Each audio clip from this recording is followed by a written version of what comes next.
नमस्कार साथियों, एक बार फिर से आपका स्वागत है इस ऑनलाइन मंच के ऊपर।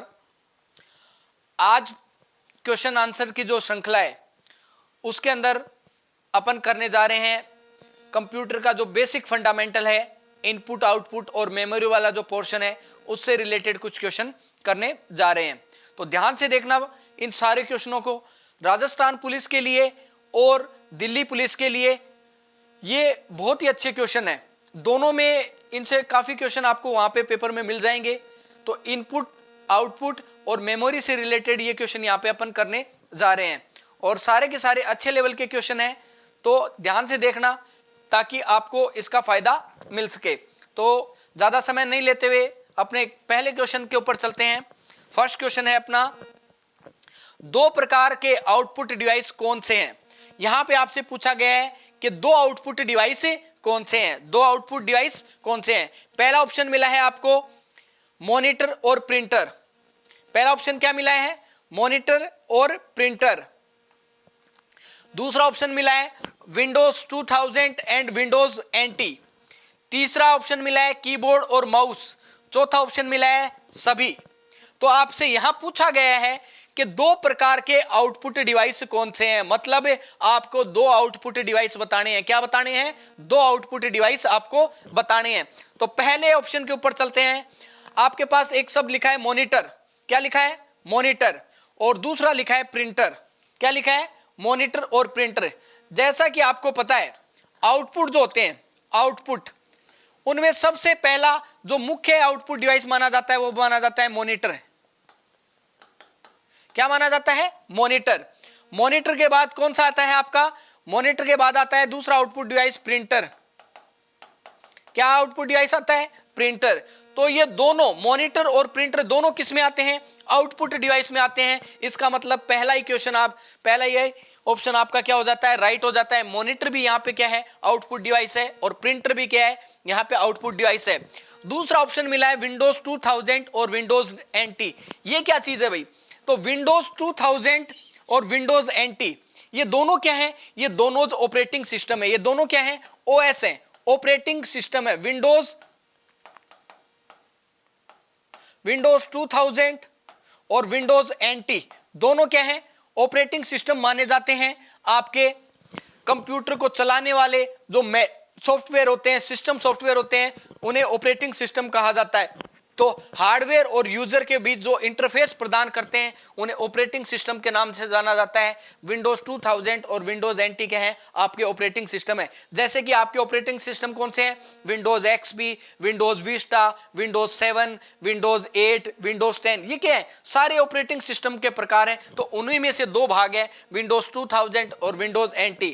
विंडोज 2000 जो है आपका, इसका निर्माण किया गया था जुलाई 2000 में। कब किया गया? जुलाई 2000 में इसका निर्माण किया गया था। ये क्या है? ऑपरेटिंग सिस्टम है। तो यहां पे आपसे आउटपुट डिवाइस पूछी थी, ना कि ऑपरेटिंग सिस्टम। तो इस कारण ये आंसर यहां पे गलत हो गया था।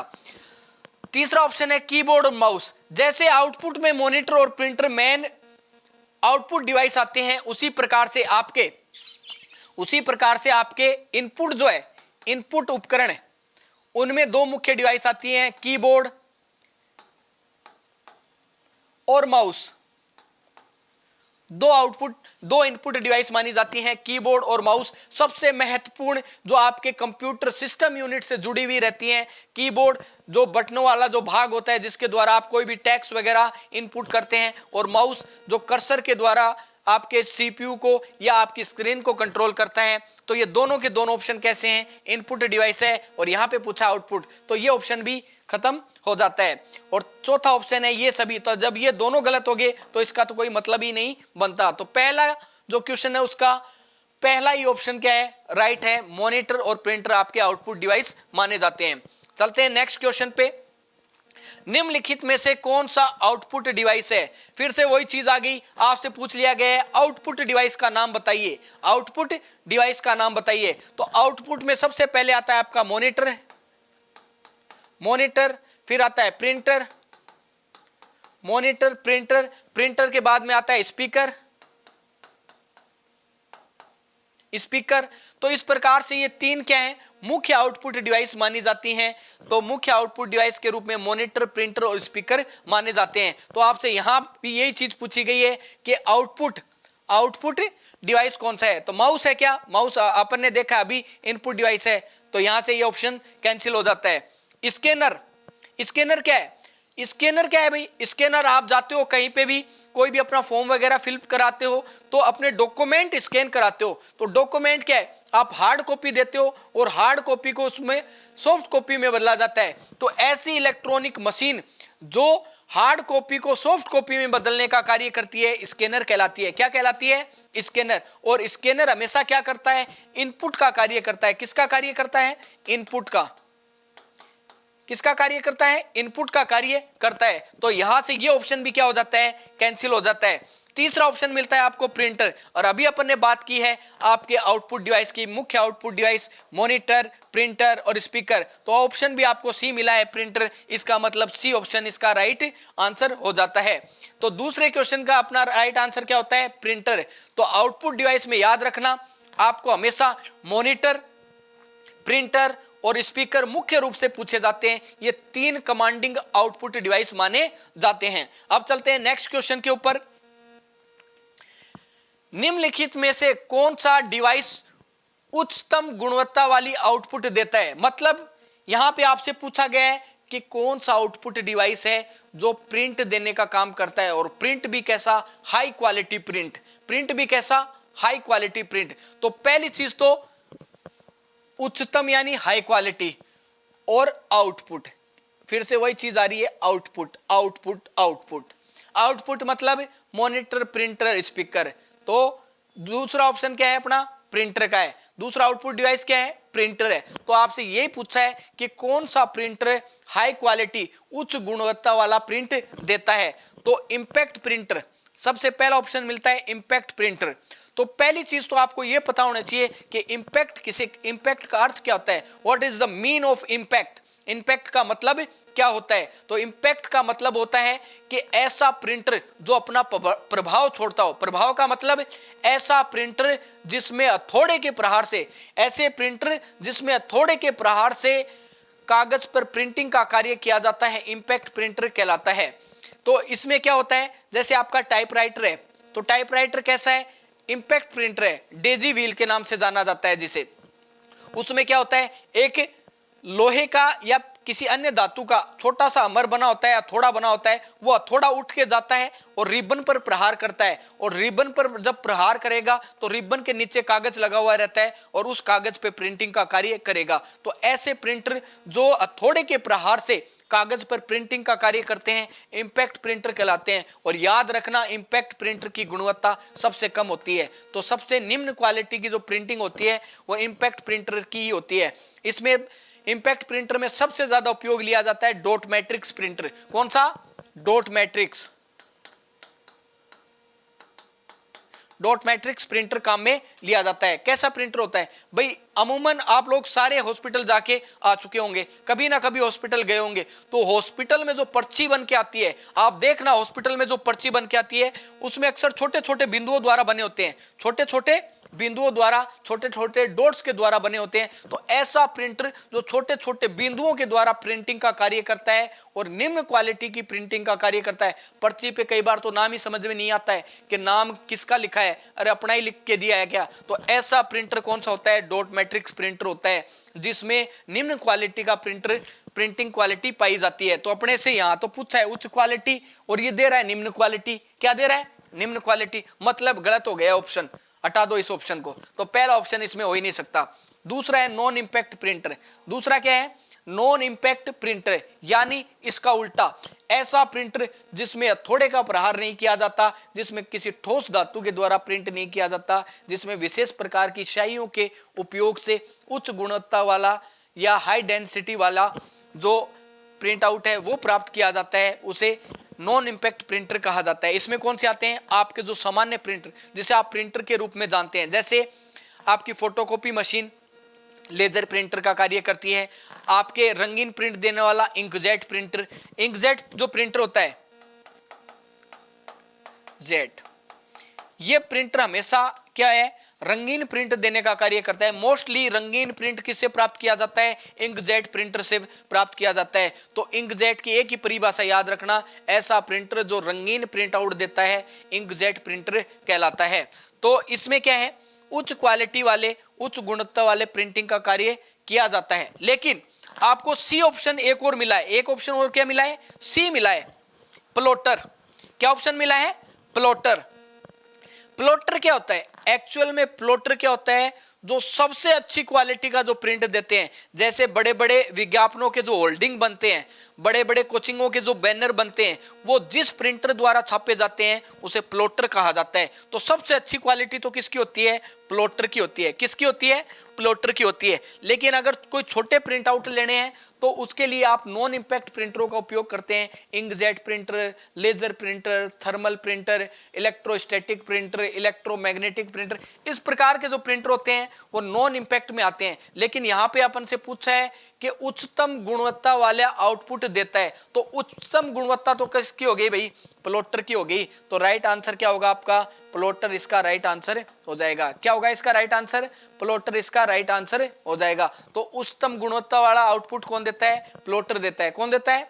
प्लॉटर। चलते हैं नेक्स्ट क्वेश्चन पे। कंप्यूटर से पढ़े जाने वाले अलग अलग लंबाई चौड़ाई की लाइनों वाले कोड को क्या कहा जाता है? मतलब आपसे पूछा है कि कंप्यूटर की सहायता से जो तिरछी लाइनें होती हैं, आड़ी सीधी इस प्रकार से जो लाइनें, खड़ी लाइनें होती हैं, इनको पढ़ने का कार्य कौन सी डिवाइस करती है? कौन सी डिवाइस इस प्रकार की लाइनों को पढ़ने का कार्य करती है? तो इस प्रकार की लाइनों को क्या कहा जाता है? बारकोड। बार क्या कहा जाता है भाई? बारकोड कहा जाता है। आप कहीं पे भी मॉल वगैरह में शॉपिंग करने जाते हैं, कहीं पे भी कोई भी प्रोडक्ट खरीद के लेके आते हैं, तो वहां पे आपका जो बिल बनाया जाता है, एक मशीन डाली जाती है आपके प्रोडक्ट के लेबल के ऊपर, और उस लेबल पे इस प्रकार की लाइनें, इस प्रकार की सीधी लाइनें होती हैं ब्लैक कलर की। इन लाइनों पर जब लेजर लाइट डाली जाएगी तो ये क्या करेंगी? इन लाइनों में लिखे हुए कोड को पढ़ लेती हैं। तो ऐसे कोड से क्या होता है? प्रोडक्ट की जानकारी मिलती है कि कब तो ये प्रोडक्ट बना है, क्या क्या इसकी क्वालिटी है, क्या क्या इसमें मिलाया गया है, और कितने रुपए का है। तो ऐसी सारी जानकारी इन कोडों के अंदर कलेक्ट की जाती है। तो इन कोडों को पढ़ने के लिए किसका प्रयोग किया जाता है? तो इन कोडों को पढ़ने के लिए बारकोड का प्रयोग किया जाता है, बारकोड रीडर का प्रयोग किया जाता है। तो क्या होते हैं ये कोड? बारकोड होते हैं। क्या होते हैं? बारकोड, जिसको पढ़ने के लिए बीसीआर बारकोड रीडर का उपयोग किया जाता है। किसका उपयोग किया जाता है? बारकोड रीडर का। ए ऑप्शन में आपको मिला है आस्की कोड। क्या मिला है? ASCII code. तो कंप्यूटर में जो सबसे ज्यादा उपयोग होने वाले, यहां पे आपसे इसने क्या कहा है? लाइनों वाले कोड को। क्या कहा है? लाइनों वाले कोड को। तो लाइन केवल बारकोड में होती है, इसके अलावा किसी में लाइन नहीं होती। आस्की कोड में क्या होते हैं? कुछ सिंबल्स होते हैं, कुछ टेक्स्ट होते हैं, जिनको कंप्यूटर की भाषा के रूप में कंप्यूटर के अंदर कार्य करने के लिए यूज में लिया जाता है। तो आपसे क्वेश्चन पूछ सकता है कि कंप्यूटर में सबसे ज्यादा काम आने वाला कोड कौन सा है? आस्की कोड है। कौन सा है? आस्की कोड कंप्यूटर में सबसे ज्यादा उपयोग किया जाने वाला कोड है। जबकि बारकोड क्या है? प्रोडक्ट का कोड है। ये आप स्पेशल कार्यों के लिए काम में लेते हैं, कंप्यूटर के लिए काम में नहीं लेते हैं। आप किसी भी प्रोडक्ट वगैरह के लिए इसका उपयोग करते हैं। तीसरा ऑप्शन है ओसीआर। ओसीआर क्या है? एक स्कैनर है। ये क्या है? एक स्कैनर है। क्या कार्य करता है ओसीआर? ओसीआर कार्य करता है पुराने कटे फटे पेजों को पढ़ने का, आपके हाथ से बनाए हुए नोट्स को पढ़ने का। तो ऐसा जो स्कैनर है जो पुराने ग्रंथों को, पुराने कटे फटे पेजों को पढ़ने का कार्य करता है, हाथ से लिखे हुए पन्नों को पढ़ने का कार्य करता है, ऐसे स्कैनर को ओसीआर ऑप्टिकल कैरेक्टर रीडर कहा जाता है। क्या कहा जाता है? ऑप्टिकल यानी प्रकाशीय, कैरेक्टर यानी अक्षर, रीडर यानी पढ़ने वाला। प्रकाशीय किरणों की सहायता से पुराने अक्षरों को पढ़ने वाली मशीन क्या कहलाती है? ओसीआर कहलाती है। तो और चौथा ऑप्शन मिलता है ये सभी। तो ये भी नहीं हो सकता, ये भी नहीं हो सकता। आपका आंसर क्या होगा इसमें? आपका आंसर होगा सी। आपका आंसर क्या होगा इसमें? बारकोड इसका आंसर होगा। तो अलग अलग खड़ी लाइनों वाले कोड को क्या कहा जाता है? बारकोड कहा जाता है। बीसीआर द्वारा इसे पढ़ा जाता है। किसके द्वारा पढ़ा जाता है? बीसीआर द्वारा इसे पढ़ा जाता है। तो इसका आंसर क्या होगा? बी। चलते हैं नेक्स्ट क्वेश्चन पे। लाइन प्रिंटर 1 मिनट में कितने चिन्ह छापता है। यहां से आपसे पूछा है कि लाइन प्रिंटर जो है वो कितने प्रिंट दे सकता है, मतलब कितनी लाइनों को 1 मिनट में छाप सकता है। तो पहला ऑप्शन मिला है 100 से 200 लाइनों को, दूसरा ऑप्शन मिला है 5 से 50 लाइनों को, तीसरा ऑप्शन मिला है 200 से 2000 लाइनों को, और चौथा ऑप्शन मिला है 10 से 20 लाइनों को। तो पहले जो आपके लाइन प्रिंटर आते हैं, देखो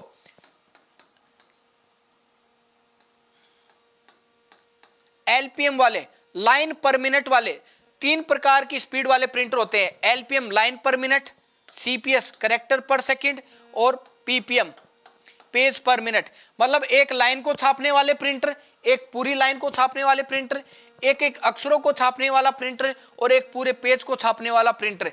लाइन पर मिनट प्रिंटर, कैरेक्टर पर सेकंड प्रिंटर, और पेज पर मिनट प्रिंटर। तो एक पूरी लाइन को छापने वाला प्रिंटर, एक एक अक्षरों को छापने वाला प्रिंटर, और एक पूरे पेज को छापने वाला प्रिंटर। 3 प्रकार के प्रिंटर पाए जाते हैं। तो इस यहां पे आपसे पूछा है कि लाइन प्रिंटर 1 मिनट में कितनी लाइन छाप सकता है। तो लाइन प्रिंटर में 3 प्रिंटर मुख्य रूप से आते हैं, चेन, बैंड और ड्रम। कौन कौन से आते हैं? चेन, बैंड और ड्रम। 3 प्रकार के प्रिंटर लाइन प्रिंटर की श्रेणी में आती हैं। ऐसे प्रिंटर जिसमें प्रिंटिंग के लिए चेन का उपयोग किया जाता है चेन प्रिंटर कहलाते हैं। ऐसा प्रिंटर जिसमें बैंड, रबड़ के बैंड का प्रयोग किया जाता है बैंड प्रिंटर कहलाते हैं। ऐसे प्रिंटर जिसमें चेन और बैंड की जगह ड्रम का प्रयोग किया जाता है ड्रम प्रिंटर कहलाते हैं। और तीनों के तीनों एक पूरी लाइन को बनाते हैं, ना तो एक अक्षर को बनाते हैं ना एक पूरे पेज को बनाते हैं, पूरी लाइन को छापते हैं। इस कारण इन्हें लाइन प्रिंटर के नाम से जाना जाता है। तो इनकी स्पीड कितनी होती है? तीनों की स्पीड सेम होती है। कितनी होती है आपकी? 300 से 3000 लाइन पर मिनट होती है। कितनी होती है? 300 से 3000 लाइन पर मिनट होती है। लेकिन स्टार्टिंग के जो चेन और बैंड और ड्रम प्रिंटर थे उनकी स्पीड थी 200 से 2000 लाइन पर मिनट। कितनी थी? 200 से 2000 लाइन पर मिनट। तो इसका राइट आंसर हो जाता है सी, 200 से 2000 लाइन पर मिनट। लेकिन अगर आजकल के प्रिंटरों की बात की जाए तो 300 से 3000 लाइन पर मिनट छापने वाले printer, chain printer, band printer और ड्रम प्रिंटर मार्केट में अवेलेबल हैं। चलते हैं नेक्स्ट क्वेश्चन पे। केवल इनपुट डिवाइस किस समूह में है? केवल इनपुट डिवाइस किस समूह में है? क्वेश्चन ध्यान से देखना भाई। आपसे पूछा है only input, only input device, केवल इनपुट डिवाइस बताइए। माउस आपका इनपुट डिवाइस है क्या? जी बिल्कुल राइट है, माउस इनपुट डिवाइस है। कीबोर्ड इनपुट डिवाइस है क्या? जी बिल्कुल राइट है, कीबोर्ड इनपुट डिवाइस है। मॉनिटर इनपुट डिवाइस है क्या? अभी आपको बताया है कि मॉनिटर, प्रिंटर और स्पीकर आउटपुट डिवाइस है। ये क्या है? आउटपुट है। तो इसका मतलब ये ऑप्शन यहां से गलत हो जाता है, मॉनिटर आउटपुट डिवाइस आ गया। फिर पूछा है माउस, वापस वही चीज आ गई। ठीक बात है भाई, माउस है input device. Keyboard input device है, ठीक बात है ये भी। लेकिन फिर से एक ऑप्शन डाल दिया आपको, कौन सा? प्रिंटर। तो प्रिंटर किसकी श्रेणी में है? आउटपुट की श्रेणी में है। किसकी श्रेणी में? आउटपुट की। इसका मतलब है ये ऑप्शन भी यहां से खारिज हो जाता है। नेक्स्ट ऑप्शन पे चलते हैं। माउस, कीबोर्ड, वही बात आ गई, इनपुट है। लेकिन फिर से आपको पास एक ऑप्शन डाल दिया है प्लॉटर, और अभी बता के गए हैं प्लॉटर कौन से हैं? ऐसे मशीन या ऐसे प्रिंटर जो बड़े प्रिंट आउट देते हैं, किसी भी विज्ञापन वाले फ्लैक्स और बैनर का निर्माण करते हैं, प्लॉटर कहलाते हैं। मतलब है आउटपुट दे रहे हैं। क्या दे रहे हैं? आउटपुट दे रहे हैं। तो तीनों में एक एक आउटपुट डिवाइस डाल दी, इसका मतलब तीनों ऑप्शन है गलत हो गए। चौथा ऑप्शन बचता है इनमें से कोई नहीं। तो अपना राइट आंसर क्या होगा? 4 नंबर इसका राइट आंसर होगा कि इनमें से केवल इनपुट डिवाइस किस समूह में? किसी समूह में केवल इनपुट डिवाइस नहीं है, सब में एक एक आउटपुट डिवाइस दे रखी है। तो आंसर डी, इनमें से कोई नहीं अपना आंसर होगा।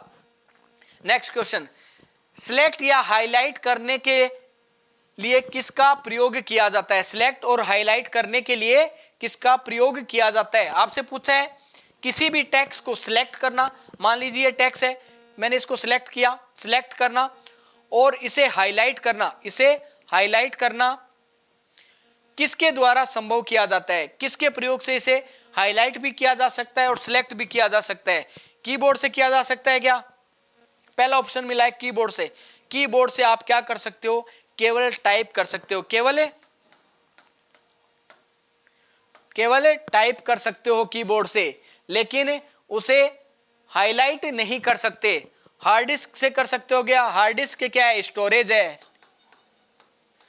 स्टोर करने का कार्य करती है, ये तो इसका कार्य ही नहीं है। आइकन, आइकन क्या होता है, आइकन वह भाग होता है जहां पे कोई भी दस्तावेज शो होता है, किसी भी दस्तावेज का प्रारूप शो होता है, किसी भी एप्लीकेशन का प्रारूप शो होता है, किसी भी एप्लीकेशन के बारे में, दस्तावेज के बारे में बताया जाता है, उसे आइकन कहा जाता है।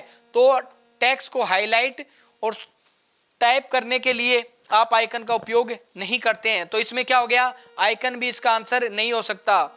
यहां पे दिया है माउस, तो माउस के द्वारा आप क्या कर सकते हो, किसी भी टेक्स्ट को सिलेक्ट भी कर सकते हो और उस टेक्स्ट को क्या कर सकते हो, हाईलाइट भी कर सकते हो। तो इसका राइट आंसर क्या होगा, डी, डी राइट आंसर होगा। माउस के द्वारा किसी भी टेक्स्ट को सिलेक्ट किया जा सकता है और हाईलाइट किया जा सकता है। चलते हैं नेक्स्ट क्वेश्चन पे। पहला कंप्यूटर माउस किसने बनाया था, बहुत ही अच्छा क्वेश्चन है और बहुत बार पूछा जा चुका है। Who is made the first mouse, किसने पहला माउस बनाया था, विलियम्स इंग्लिश ने बनाया था क्या? दूसरा ऑप्शन है चार्ल्स बेबेज ने बनाया था क्या? तीसरा ऑप्शन है डगलस एंजलबर्ट ने बनाया था क्या? ओनियल कुगर ने बनाया था क्या? चार ऑप्शन आपको यहाँ पे मिले हैं कि निम्न में से किसने पहले माउस का निर्माण किया गया था। तो चार्ल्स बेबेज को क्या कहते हैं, कंप्यूटर का पिता कहते हैं। इसने दो डिवाइसों का निर्माण किया था, डिफरेंस इंजन और एनालिटिक इंजन। किसका निर्माण किया था, डिफरेंस इंजन और एनालिटिक इंजन, दोनों कंप्यूटर थे। इसका मतलब बी ऑप्शन तो नहीं हो सकता। तीसरा है विलियम्स इंग्लिश, विलियम्स इंग्लिश ने किसी भी कंप्यूटर पार्ट का निर्माण नहीं किया था, इस कारण विलियम्स इंग्लिश यहां से कैंसिल आउट हो जाता है। हाँ, अगर आपको देता विलियम ओट्रेड, विलियम ओट्रेड, तो विलियम ओट्रेड ने एक कंप्यूटर का निर्माण किया था, स्लाइड रूल नाम से कंप्यूटर बनाया था विलियम ओट्रेड ने।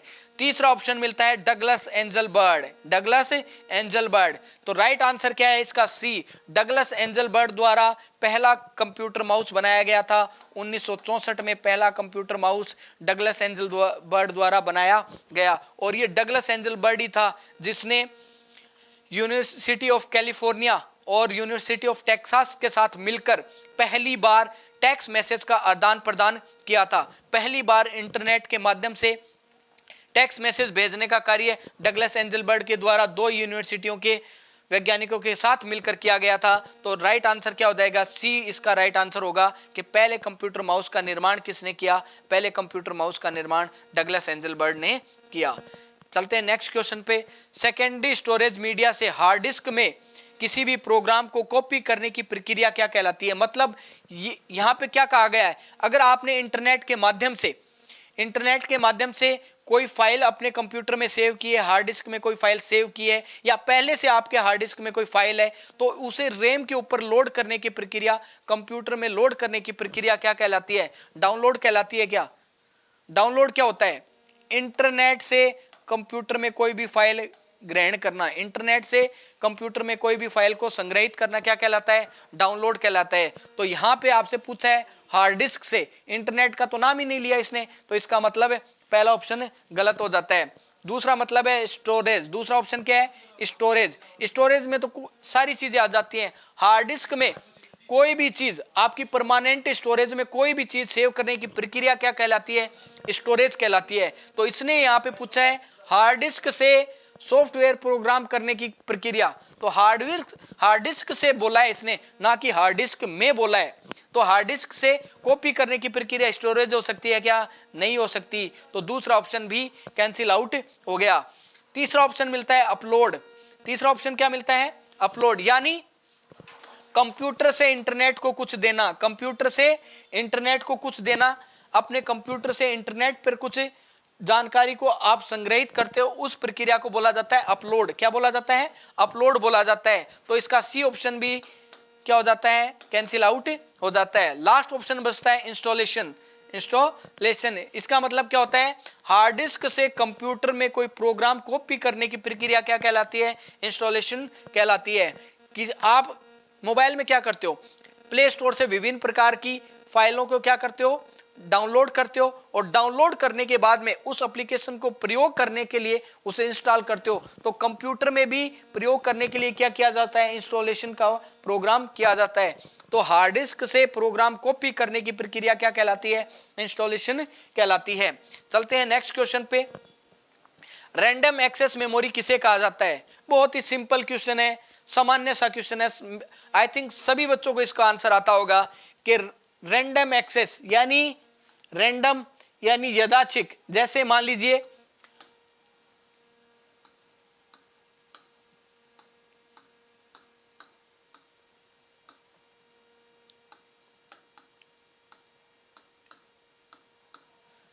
ये आपके पास कोई प्रोग्राम स्टोर है, ये आपके पास कोई प्रोग्राम स्टोर है, 1 number 2 number 3 number 4 number 5 number, ठीक है।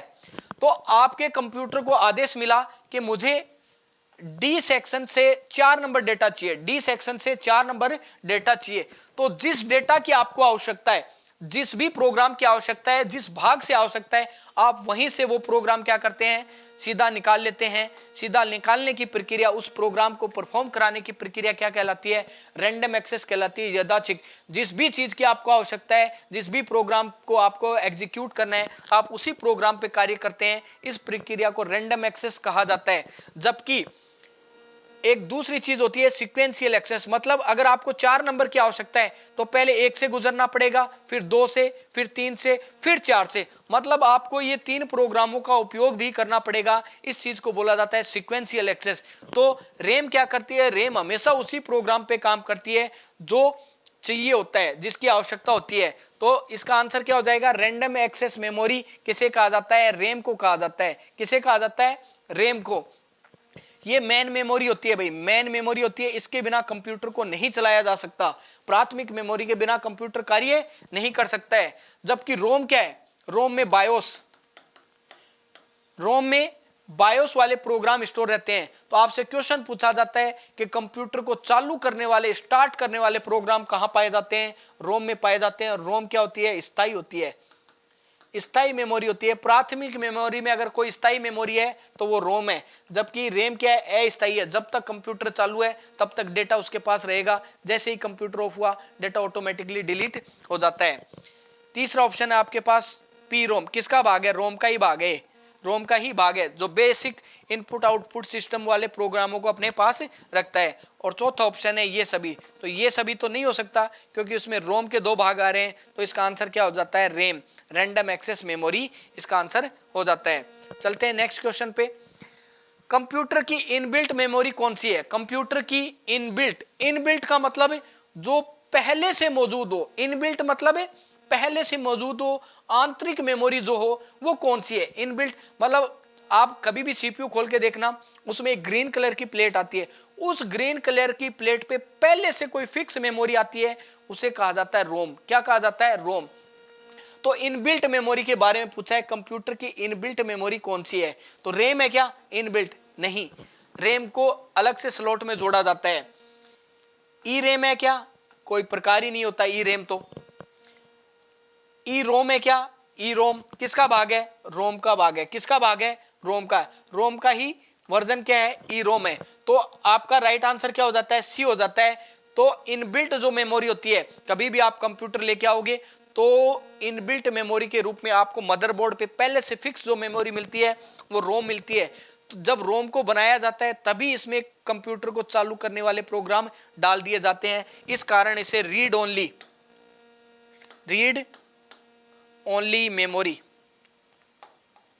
रीड ओनली मेमोरी के नाम से जाना जाता है। किस नाम से जाना जाता है, रीड ओनली मेमोरी के नाम से इसे जाना जाता है। केवल पढ़ी जाने वाली मेमोरी, आप इसमें कोई बदलाव नहीं कर सकते, ये पहले से बनी बनाई आई है। अगर इसमें कोई गलती है, कोई एरर है, तो आपको उस एरर के साथ परफॉर्म करना पड़ेगा, आप उसमें चेंजमेंट नहीं कर सकते। इस कारण इसे इनबिल्ट मेमोरी के नाम से जाना जाता है। चलते हैं नेक्स्ट क्वेश्चन पे। निम्नलिखित में से क्या द्वितीयक संचय यूनिट नहीं है? निम्नलिखित में से कौन सी सेकेंडरी डिवाइस नहीं है? तो पहला ऑप्शन मिलता है डीवीडी। डीवीडी क्या है, digital video disc, digital video disc. एक है फ्लॉपी, एक क्या है फ्लॉपी, एक क्या है मैग्नेटिक टेप, मैग्नेटिक टेप, और एक है रैम। तो आपसे यहां पे देखिए क्वेश्चन में क्या पूछा है, आपको वो चीज गौर करनी है। यहां पे पूछा है निम्नलिखित में से क्या द्वितीयक संचय यूनिट नहीं है। द्वितीयक संचय मतलब सेकेंडरी, सेकेंडरी मेमोरी। निम्न में से कौन सी सेकेंडरी मेमोरी नहीं है? तो सेकेंडरी मेमोरी में क्या आता है? सेकेंडरी मेमोरी में तीन प्रकार की मेमोरी आती है, एक तो मैग्नेटिक, एक ऑप्टिकल और एक फ्लैश। मैग्नेटिक में तो आपकी आती है hard disk, HDD, floppy. Optical में आती है सीडी, डीवीडी, बीआरडी। फ्लैश में आता है आपका एसडी कार्ड और पेन ड्राइव। ये चीजें आपकी सेकेंडरी मेमोरी में आती हैं। तो यहां पे देखिए आपको क्या मिला है, ऑप्टिकल से आपको क्या मिला है, डीवीडी मिला है। इसका मतलब ये तो सेकेंडरी डिवाइस है, तो ये तो आंसर हो नहीं सकता।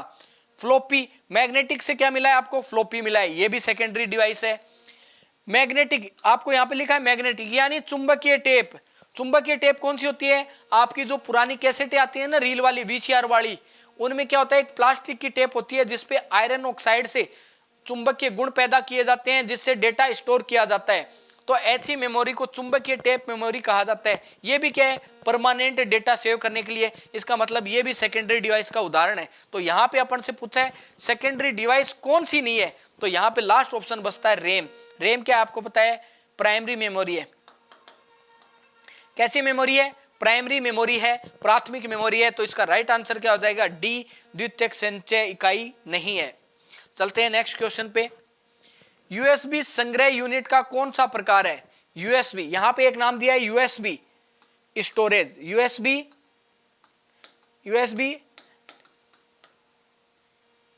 संग्रहण का कौन सा, यूएसबी स्टोरेज संग्रहण का कौन सा प्रकार है? तो अभी आपको बता के गए हूं जस्ट कि सेकेंडरी मेमोरी में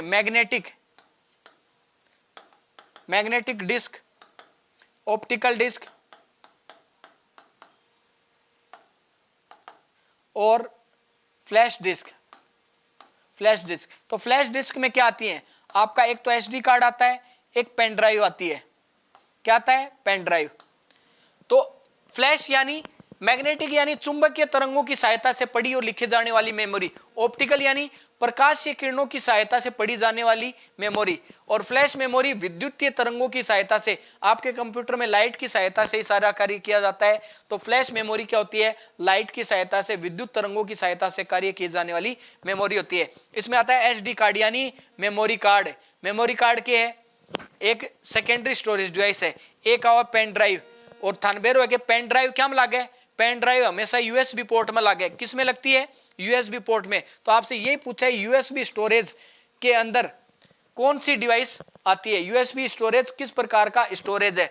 तो ये सारा क्या प्रकार है, सेकेंडरी मेमोरी का प्रकार है। और फ्लैश मेमोरी में ही आवा था यूएसबी स्टोरेज। फ्लैश मेमोरी में क्या आता है, यूएसबी स्टोरेज आता है। तो यहाँ पे आपको ऑप्शन मिला है सहायक मेमोरी है। सेकेंडरी डिवाइस क्या सहायक मेमोरी होती है क्या? यस, बिल्कुल राइट बात है, सहायक मेमोरी। सेकेंडरी मेमोरी यानी सहायक मेमोरी या सप्लीमेंट्री मेमोरी। सप्लीमेंट्री मेमोरी को हिंदी में बोलते हैं सहायक मेमोरी। और सेकेंडरी मेमोरी का ही भाग होती है सहायक मेमोरी यानी अलग से लगाई जाने वाली मेमोरी। तो आपसे यही पूछा है यहाँ पे कि यूएसबी संग्रह किस प्रकार का स्टोरेज डिवाइस है। तो सेकेंडरी प्रकार का स्टोरेज डिवाइस है। तो सहायक मेमोरी किस में आती है, सेकेंडरी मेमोरी में आती है। तृतीयक मेमोरी तो कोई होती ही नहीं है कंप्यूटर में। फिर सी ऑप्शन मिला है द्वितीयक मेमोरी, ये भी क्या है, सेकेंडरी स्टोरेज का भाग है। द्वितीयक मेमोरी यानी सेकेंडरी स्टोरेज। और चौथा ऑप्शन मिल रहा है प्राइमरी मेमोरी, तो ये ऑप्शन भी नहीं हो सकता। तो इसमें ए और सी दोनों ऑप्शन राइट होते हैं।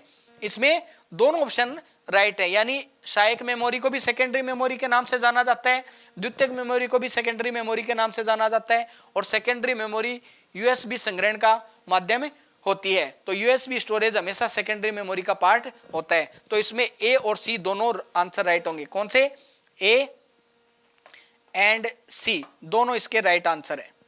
चलते हैं नेक्स्ट क्वेश्चन पे। कंप्यूटर में स्थायी रूप से डेटा संचित कौन करता है? वही बात आ गई, परमानेंटली। स्थायी यानी हमेशा के लिए डेटा कौन सेव करता है? तो हमेशा के लिए डेटा रैम सेव करती है क्या? आपको पता है रैम कब, जब तक कंप्यूटर चालू है तब तक डेटा अपने पास रखती है, और जैसे ही कंप्यूटर से लाइट गई अपने आप डेटा को डिलीट कर देती है। इसका मतलब ये आंसर नहीं हो सकता।